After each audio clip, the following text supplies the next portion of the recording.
You gonna have to finish watching after you get done eating.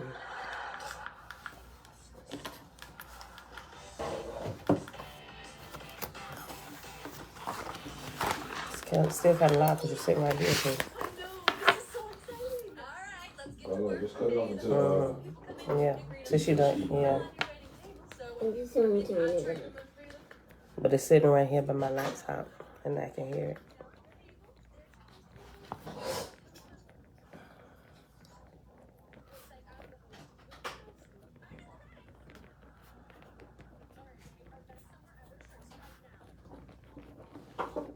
Yo, you remember putting a headscarf in that tub that I got for you? I think so. You put one in there, I think. Probably. I'm about to put it downstairs. I'll bring it back. Okay. Thank you. You're welcome. Top of the day, beautiful people. Happy Tuesday. It is May the 24th, 2022, day 116 of year 4, reading through the books of the Law and the Prophets, another 4-year consecutive day count, day 1134. Today, we read on OAHSPE, picking back up on page 119, and then on page 148 in the meditation book. Let's get started. Father, we thank you for another day to be in the land of the living, alive and well, and still on our search for truth. We thank you for always leading us and guiding us in all that we do. All right, y'all. Page 119, OAHSPE, chapter 5. Peace and prosperity were established on earth and in heaven by the time of the expiration of the dawn of Thor.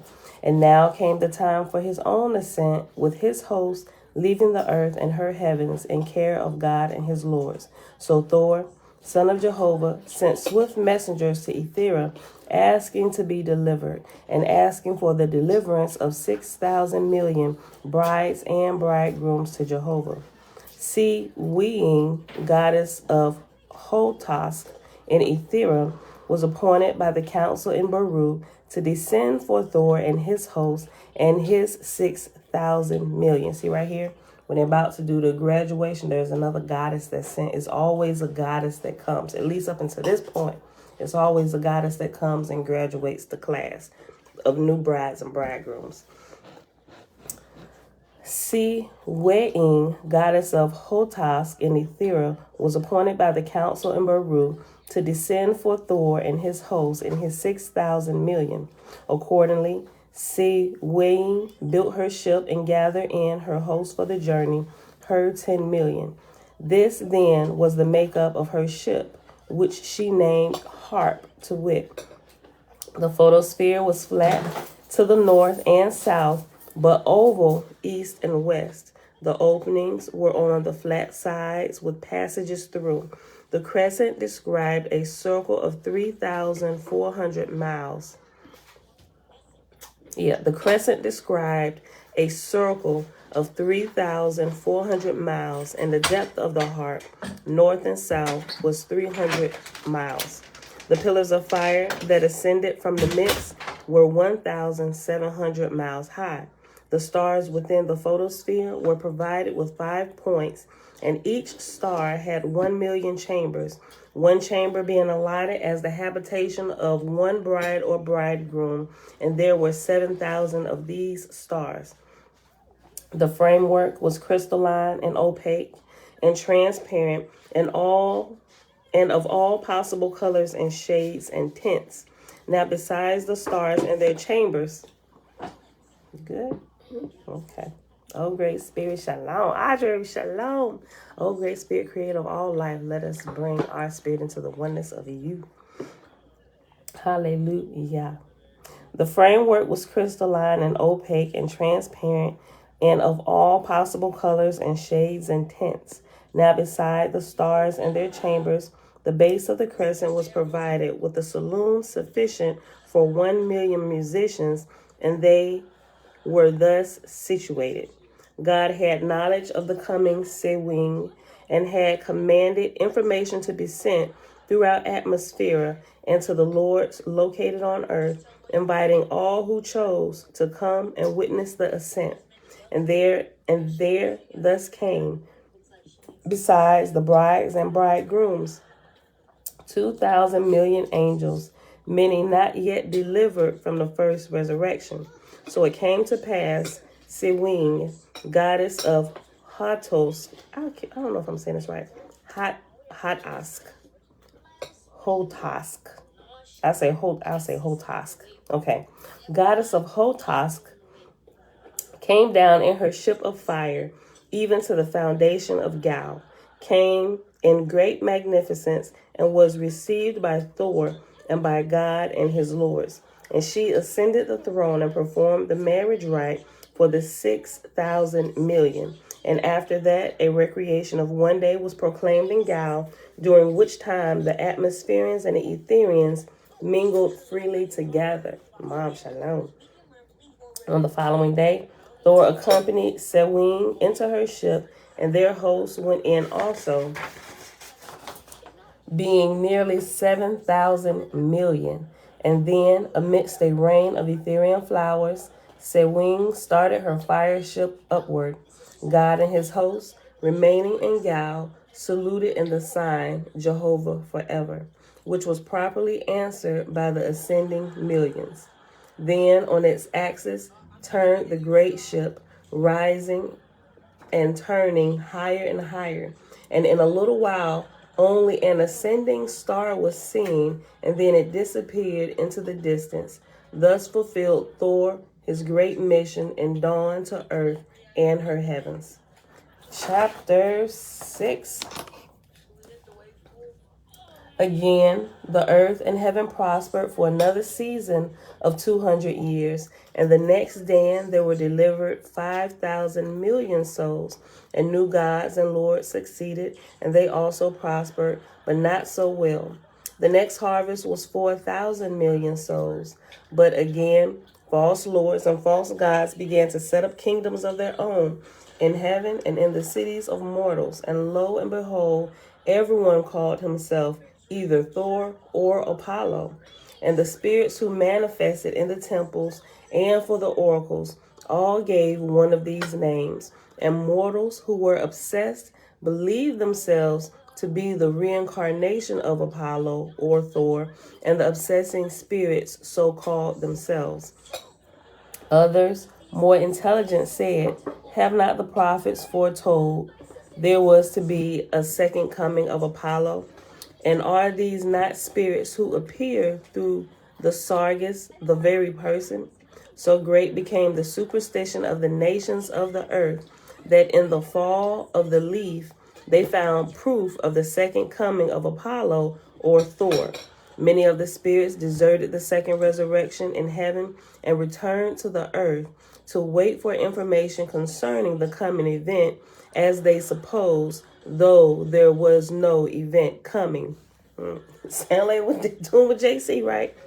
I'm sorry. I'm going to leave him alone first thing this morning. I'm going to stop. Jehovah said, all corporal worlds. Okay. Let me read that again, verse 3.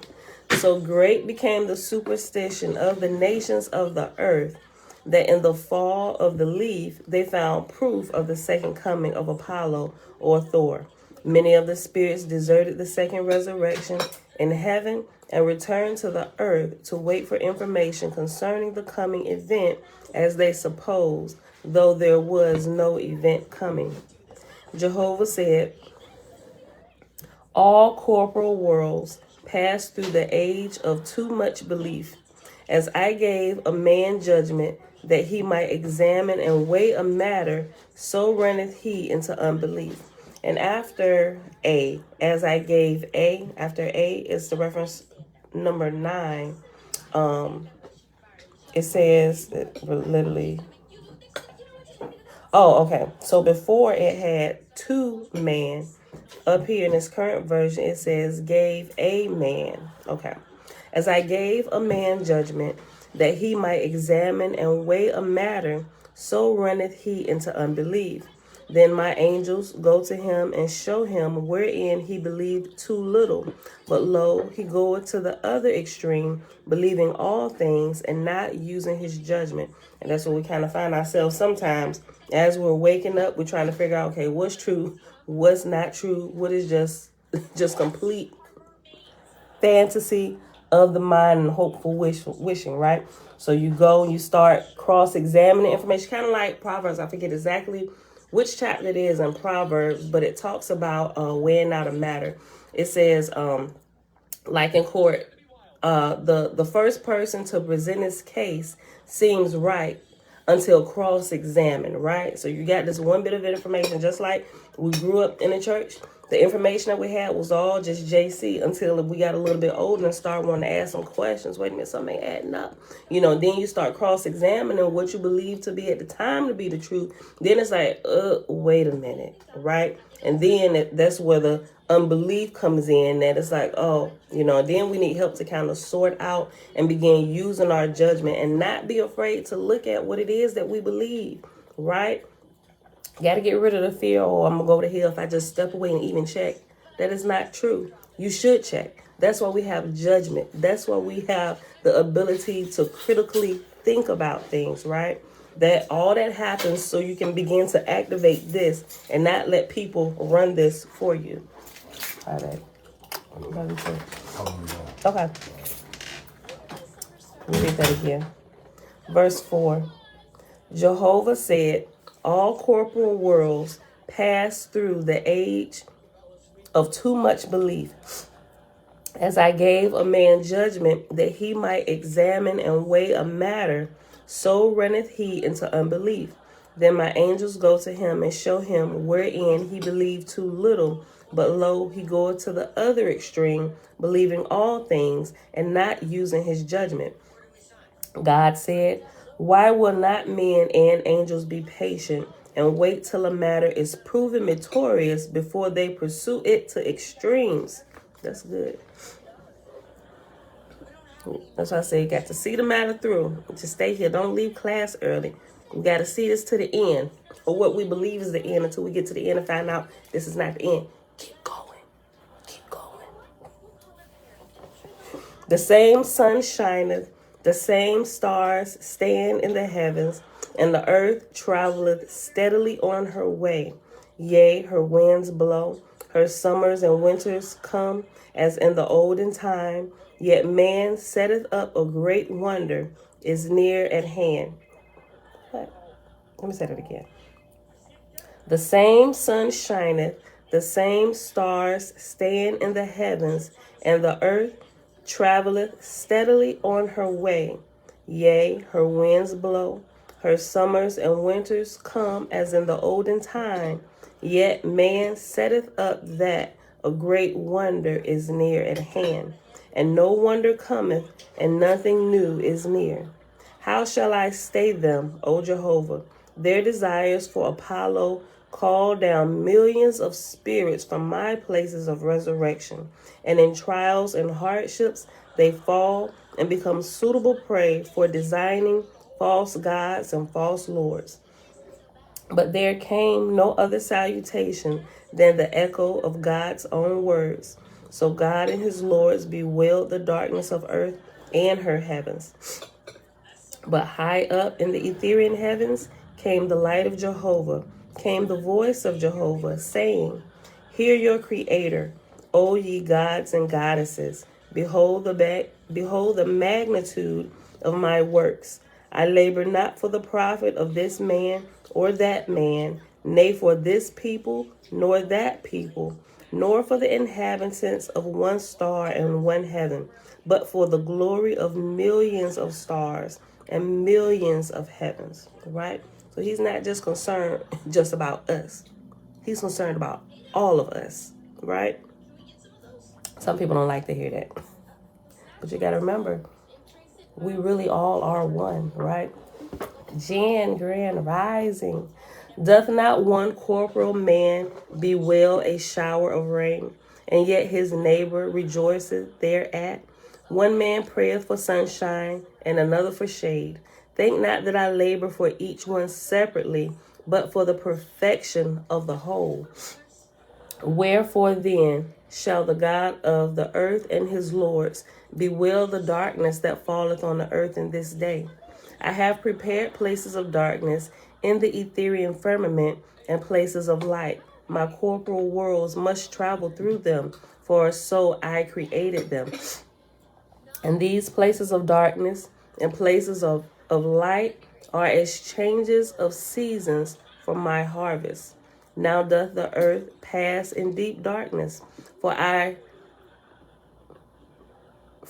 fruitify.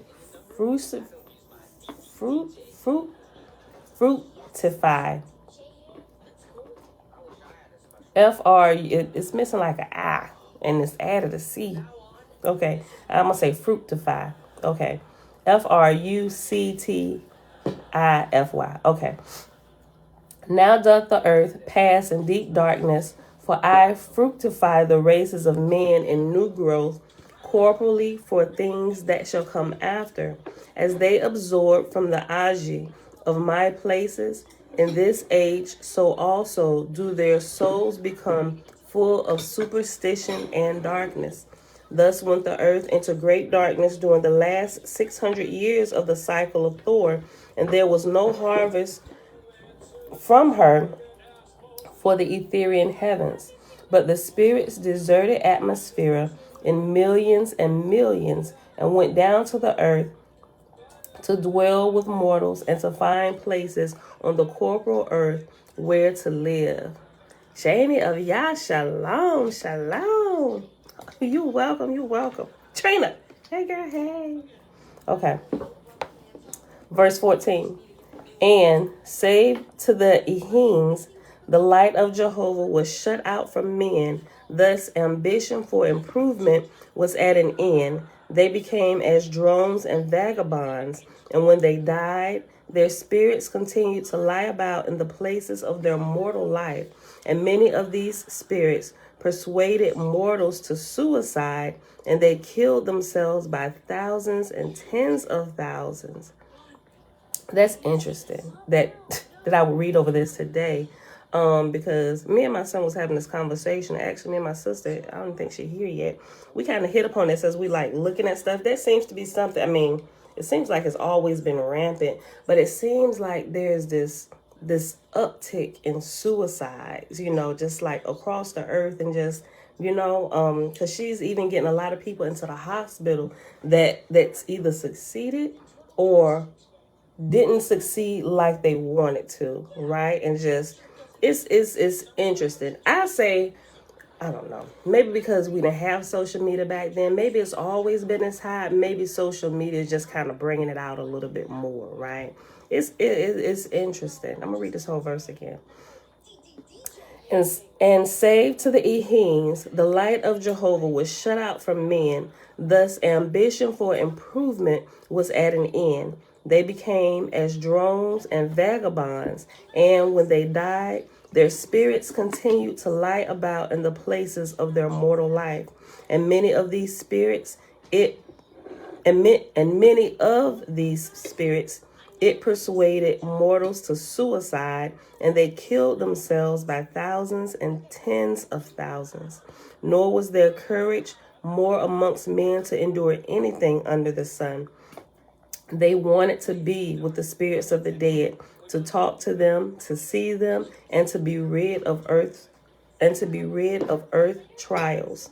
Neither had the spirits that congregated on earth any knowledge of the higher heavens, nor could they impart knowledge as to where they dwelt or how they employed their time, for in fact they did nothing useful to heaven or earth, nor even to themselves. Thus ended the cycle of Thor, and it was 3,200 years. And that, my beautiful people, is the end of the book of Thor. So let's go back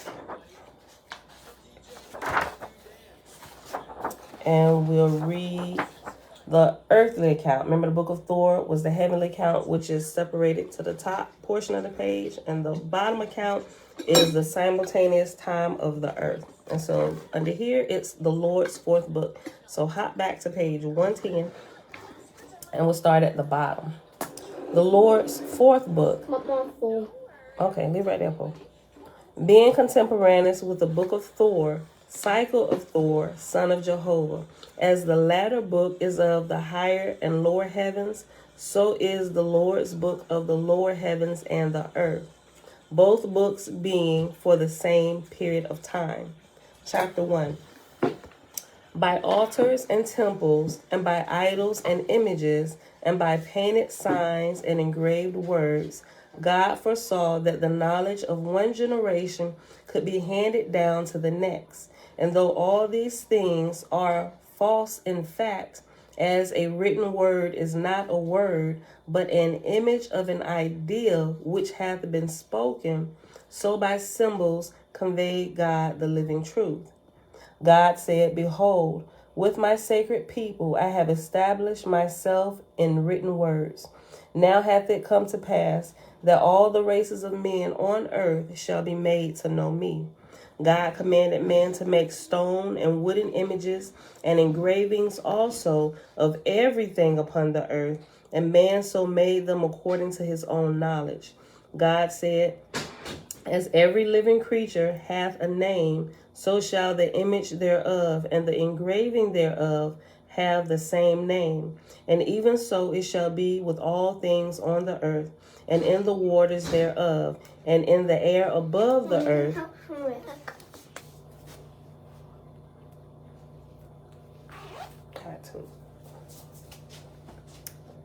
God said, As every living creature hath a name, so shall the image thereof and the engraving thereof have the same name. And even so shall it be with all things on the earth, and in the waters thereof, and in the air above the earth.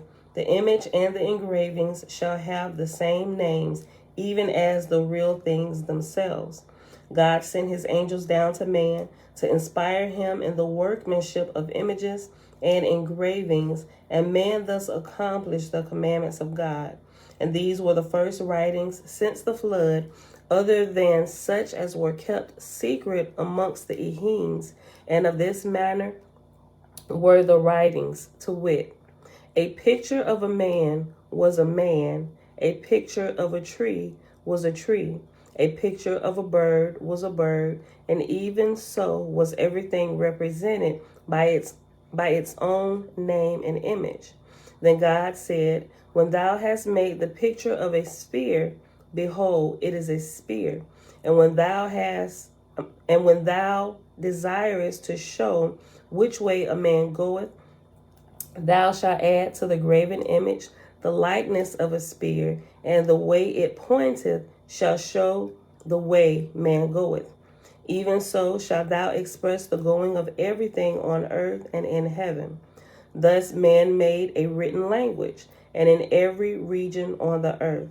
By many men were these things done, according to the light of God upon them. So accomplished they the written languages of thousands of tribes of men. God said, This shall be called the panic language. Yoga, earth language. I hear like some of these terms, sometimes I read ahead and looking at some of these things. There's somebody that I watch from time to time. It's interesting. I'm not sure if they read this. I've never heard them even mention this book. But some of these terms in here, I hear him use. It's interesting that I find it in here. So, then zip it all the way down. Oh, zip it down or up? Up. Oh, okay. Y'all ever watch Dan Calloway? Mom. Hey, girl. Oh, my bad. My bad, sis. Hold on. I gotta pull it up. It won't zip the top. Hold on. All right, there you go. Yeah. But yeah, so some of the terms I see in here and I hear him say, it's interesting. Like I said, because I never heard him mention this book. I'm not even sure if he's even read it or if it's just some things that's been passed down and he's researched into different things and even into the language. It's kind of interesting. Okay, I'm still bringing all the pieces together, y'all. Okay, I'll go back to verse 9. Thus man made a written language, and in every region of the earth, By many men were these things done according to the light of God upon men, so accomplished they the written languages of thousands of tribes of men. God said, this shall be called the panic language, Yoga, earth language, because it is made of earthly images. And in after ages, whosoever desire to find the first written words of man shall have recourse to the pictures of all things on earth and in the waters and in the air above the earth. God said, as in the olden time, man named all things according to their own spoken words and sounds uttered, so in the days of Thor came to the gods.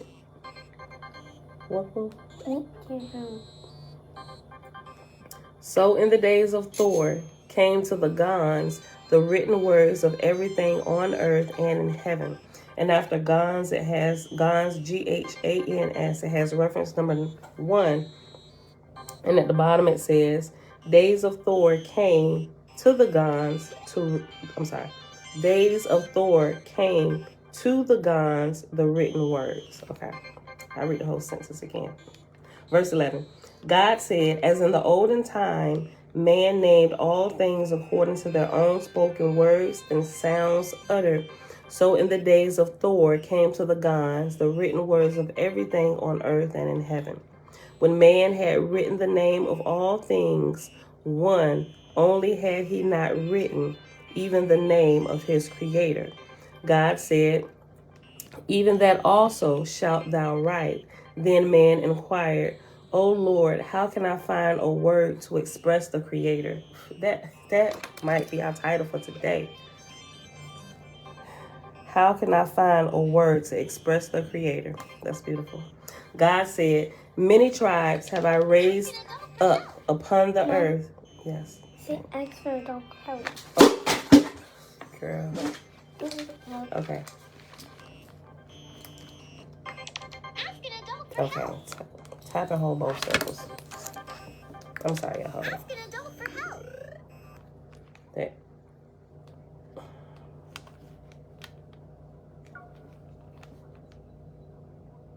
All right, go ahead. Take that over there. Go. We'll cut it down. I'm sorry, y'all. Okay.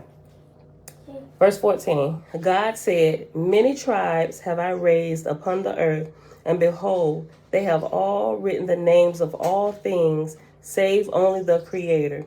Go to therefore and write thou his name also. Man said, alas, O my God, I know no name, save the names I have already made. If I could hear the Creator or see him, then I could write his name. God said, thou hast named the wind whoosh.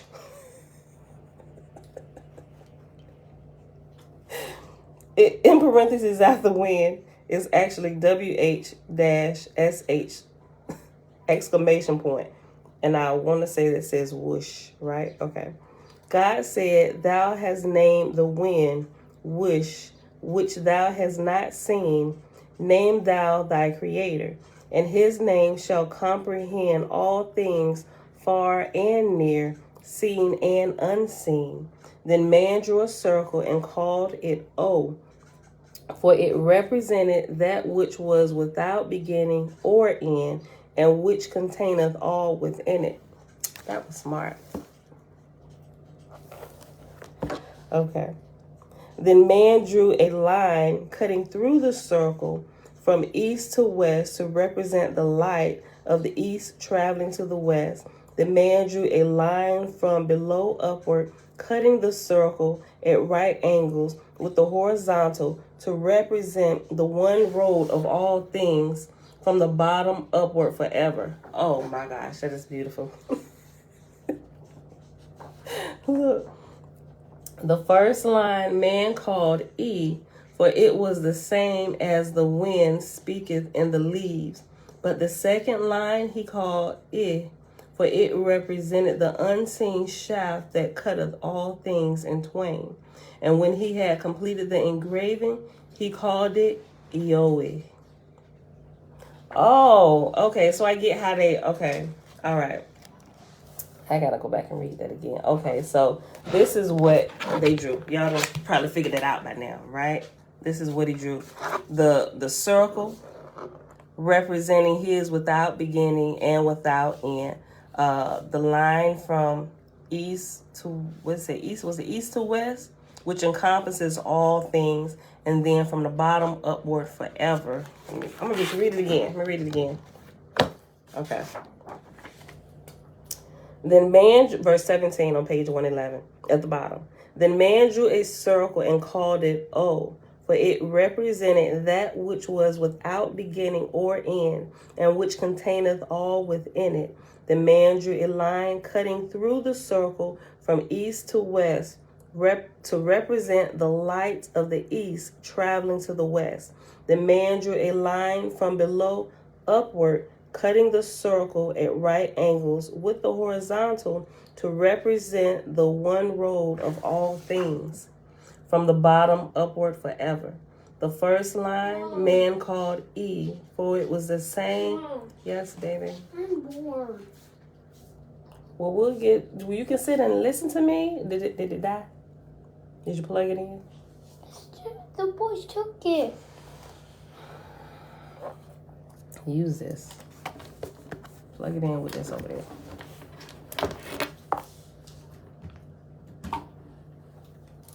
All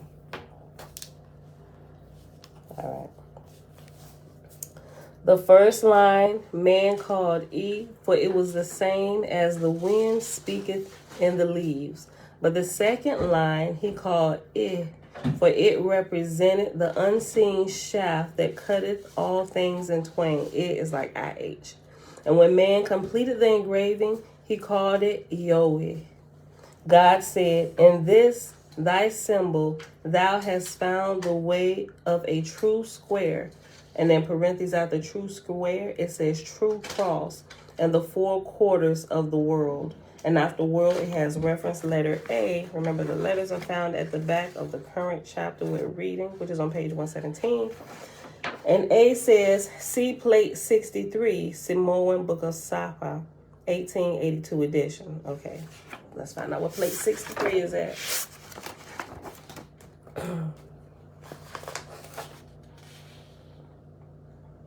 Page 522. Page 522. Mom. Yes, baby. You. Mom. Yes. Oh, okay. I remember this. All right. So remember, it's the chart of the symbols with the circles. Hold on. Let me see. I can hold up. Okay. I think everybody can see it all now. Okay. Cameron Grand Rising. Girl, baby. Listen. You can't pull it.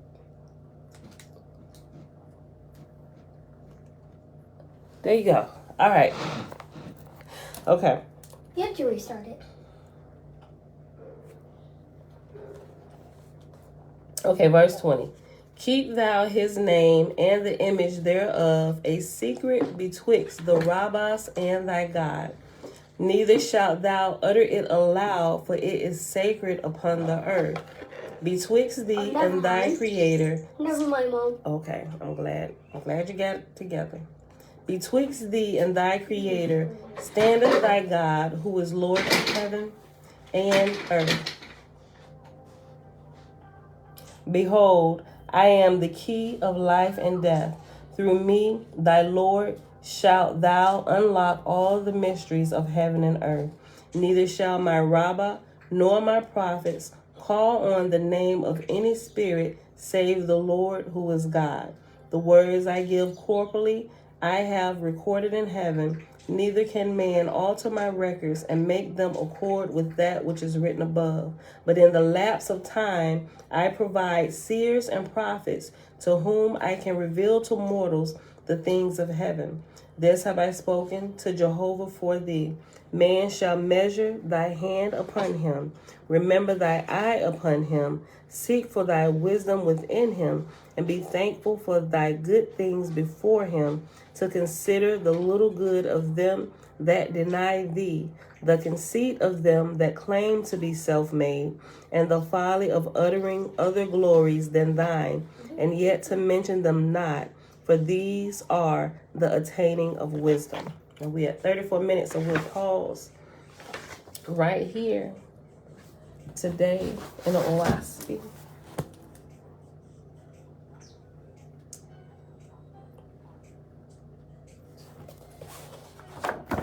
And we're gonna pick up where we left off at in the meditation book. All right, y'all. On page 148, who was we talking about?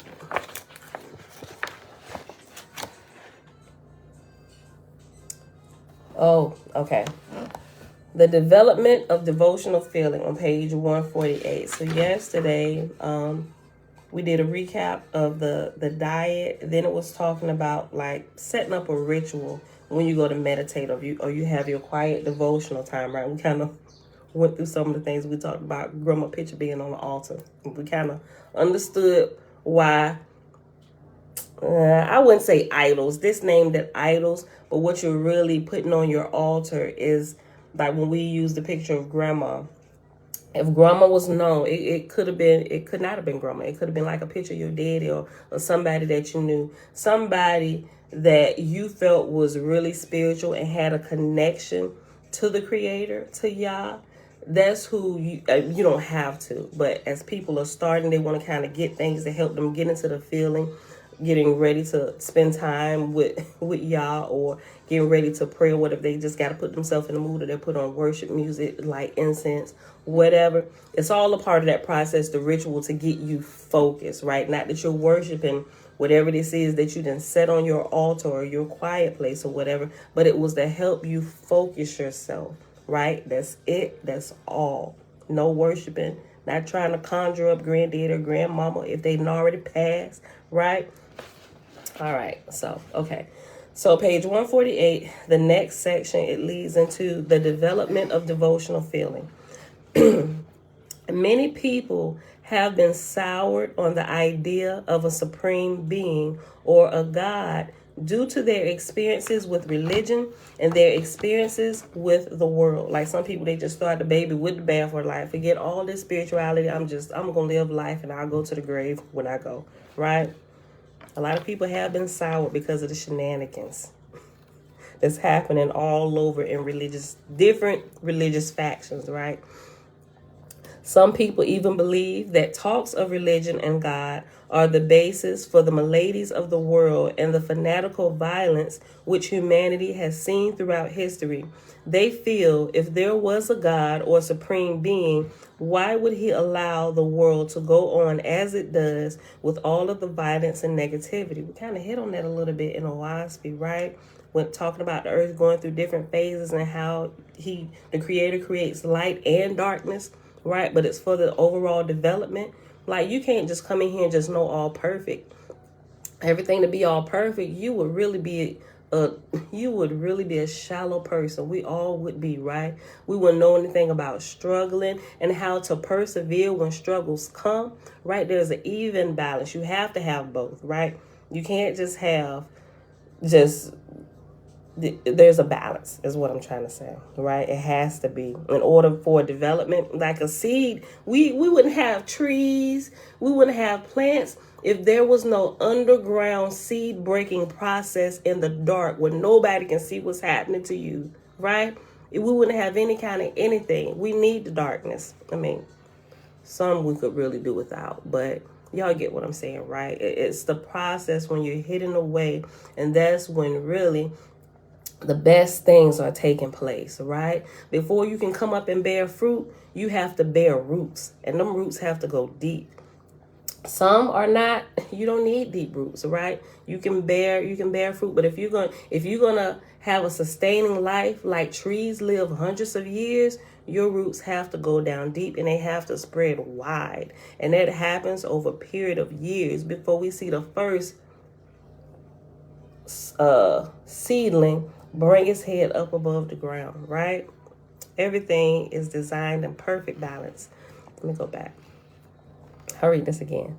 Many people have been soured on the idea of a supreme being or a God due to their experiences with religion and their experiences with the world. Some people believe that talks of religion and God are the basis for the maladies of the world and the fanatical violence which humanity has seen throughout history. They feel, excuse me, if there was a God or supreme being, why would he allow the world to go on as it does with all the violence and negativity? This statement is backed up by ignorance because while this world is supported by divine will, the events which occur are inspired by human greed and desire. Therefore, God cannot be blamed for the negativity of the world. Rather, it is human ignorance and egoism which are to blame. When a human being is able to rise above the pettiness and sentimentality of egotistic human thinking, the higher divine vision emerges in the mind. This is the central goal of spiritual practice and of meditation in particular. When you become reconciled to the understanding that you are the one who has caused any pain and sorrow in your life, and that you have the means to rise above all obstacles, you can begin to see that God, or the ultimate reality, which is the innermost self within you, has been waiting all the time with open arms to receive your love and to give it in return 1,000-fold. Therefore, you should allow your mind to flow towards the divine. Devotional feeling enhances all spiritual practices and hastens the dissolution of egoism, which is the primary obstacle to spiritual realization. Thus, meditation is supported by wisdom and devotion. Quote, "Seekest thou God, thou seekest for the beautiful. One is the path that leadeth unto it, devotion joined with wisdom." End quote. And that's an ancient Egyptian proverb. Many people shy away from sentimentality, saying, "I am not emotional or sentimental." Yet even intellects are sentimental about their particular form of philosophy. So everyone is sentimental in one way or another. Furthermore, deep within the heart of every human being, there lies an innate desire to love. This desire is often expressed in limited ways, loving individuals, objects, jobs, etc. What is really desired by the soul is to express unlimited love. Therefore, any limitation of love constitutes a falling short of the possibility to achieve emotional fulfillment. Therefore, one should understand that if the emotional aspect of one's self is harnessed and channeled, it can be a formidable force towards self-discovery. The self is the true objective of all love. When you love a person, you are really loving the soul, and after soul it has God. Like when you love a person, you are really loving the soul, God, which is the sustaining reality of that person. I'm going to read that again. That was so good. When you love a person, you are really loving the soul, and soul is actually capitalized. You are really loving the soul, God, which is the sustaining reality of that person. When you love an object, you are really loving the soul, which is the sustaining reality of that object. This is the basis of the discipline known as Devotional Yoga. It involves developing greater and greater attachment to God, first by learning about God through the spiritual scriptures, wisdom teachings, and from here, developing faith that there truly is an entity which transcends all. Ordinary love for objects is limited. If you love a car or a house, it cannot reciprocate, and you could even lose it. Similarly, if you love a human being, sometimes they cannot reciprocate, either due to their own egoism or impairment or death. They may someday even hate you. When you discover love for God who is within you, there can be no separation and no reduction in the feeling. It goes on increasing and expanding. I'll read that again. When you discover love for God who is within you, there can be no separation and no reduction in the feeling. It goes on increasing and expanding. This is the glory of true devotion to God. It is like a perpetual feeling of joy and bliss, not unlike the feeling of young lovers or a mother for her child. In both of these cases, there is a constant awareness of the loved one, no matter what activity one may be engaged in. Love for God is more exalted and more monogamous because it is infinite and eternal. All right, that was good. The next section is called Choosing a Word or Words of Power. After reading this manual completely, select the hekau. I probably keep saying this wrong, heku. And I heard it like a billion times, but I keep forgetting it. Select the heku or a mantra, right? And then in the church, sometime in church, they actually call it words of power, or they just say my prayer tongue, praying in tongues, right? Okay. After reading this manual completely, select the hekau, mantra, words of power, which resonates with you. If you do not feel a special connection to a particular hekau or heku, I'm going to just say heku. If you do not feel a special connection to a particular heku, or if you would prefer to wait for a period of time to allow yourself to become acquainted with the philosophy and the presiding deities of the heku, simply use Om for now. Om, like Om, right? Okay. Or people call it chanting, right?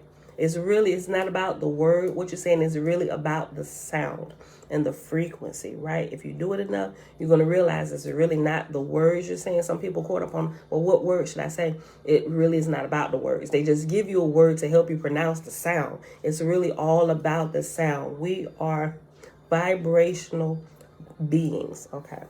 Y'all get it. Om is a universal word of power which was used in ancient Egypt and is used extensively in India by yogis.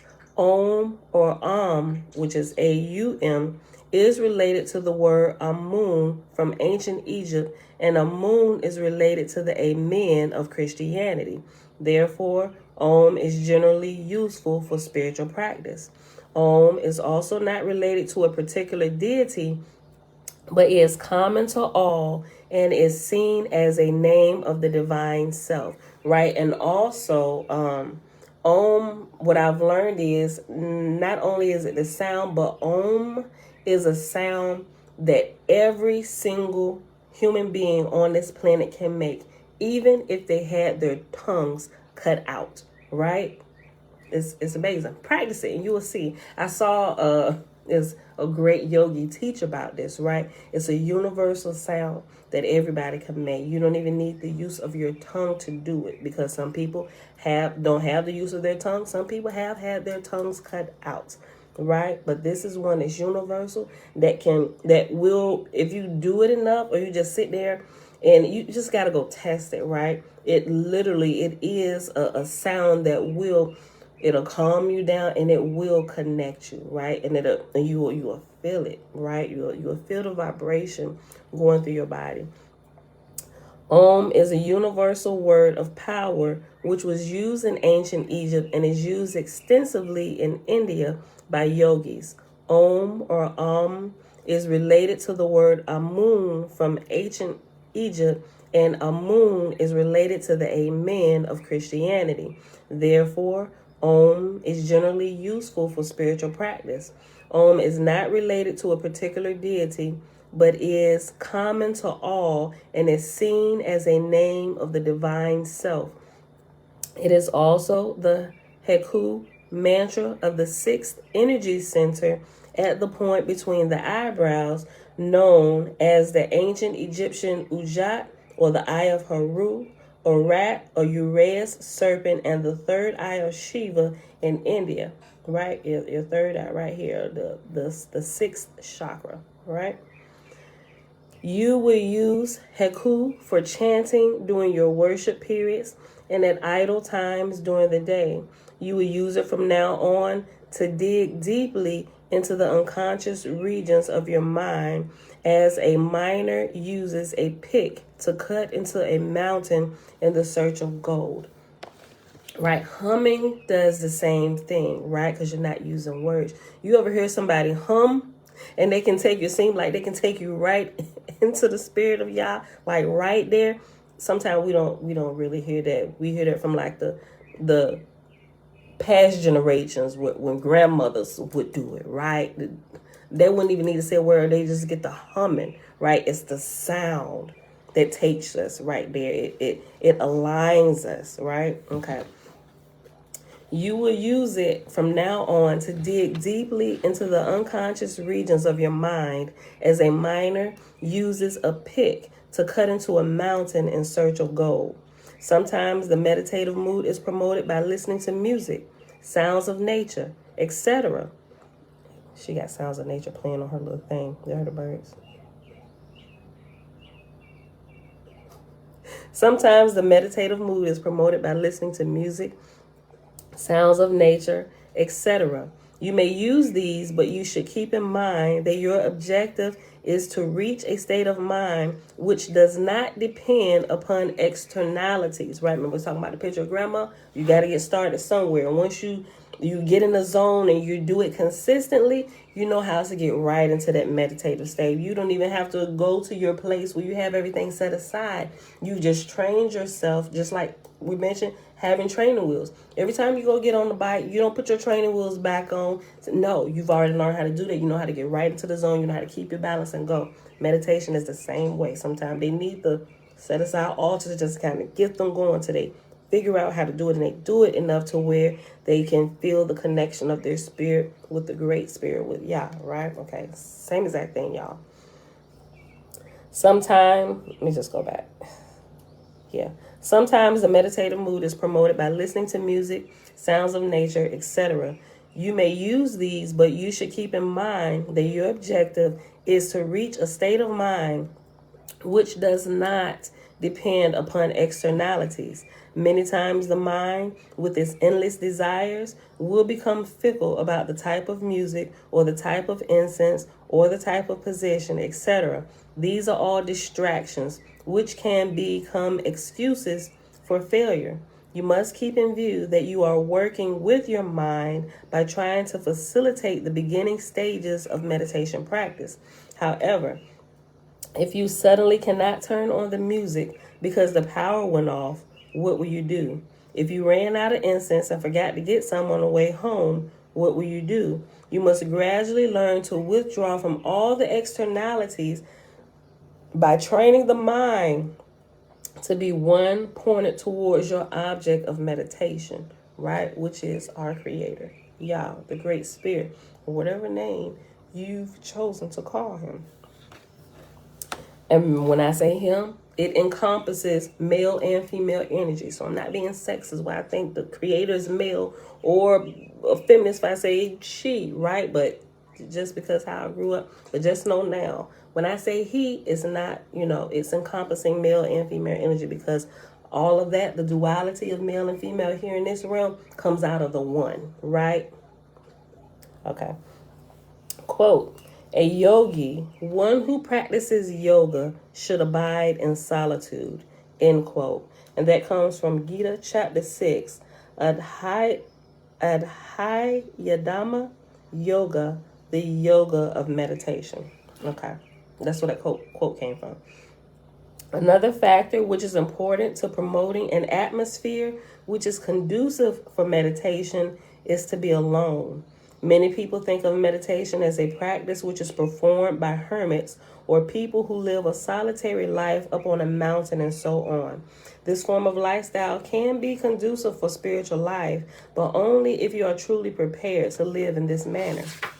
Many people dream about how it would be to be so wonderful to get away from it all. When they finally take a vacation or move to some other place where they thought they would become more at peace, they find that they are plagued by the same worries and anxieties. If you reflect upon this honestly, you will understand that there is no escaping the world. This is because the world is within you, or rather, you are creating your vision of the world with your thoughts, desires, worries, and cares. I say that again. That was good. And like my mama said, now that'll preach. Listen, if you reflect upon this honestly, you will understand that there is no escaping the world. Kind of like how my Hebrew brethren and sister waiting to be transported out of Babylon to get away from Babylon. Gee, Babylon is everywhere. Not just America trying to escape from here and get over to Africa. You're going to get over there, you're going to see the same problems. It's just going to look a little different, right?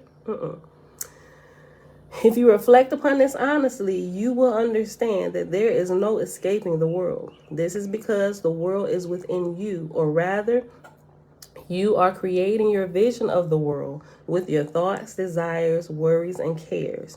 Therefore, you carry the world around with you wherever you go. So running away will not work. This is why the authentic mystical philosophers from ancient times have taught that a spiritual aspirant must not run away from the adversities of life, but must learn to understand them while at the same time developing spiritual wisdom and strength in order to overcome them, right? Perseverance, the darkness that comes after the period of light, or vice versa, the darkness that comes after light or before light, whatever. You got to learn how to persevere through it all.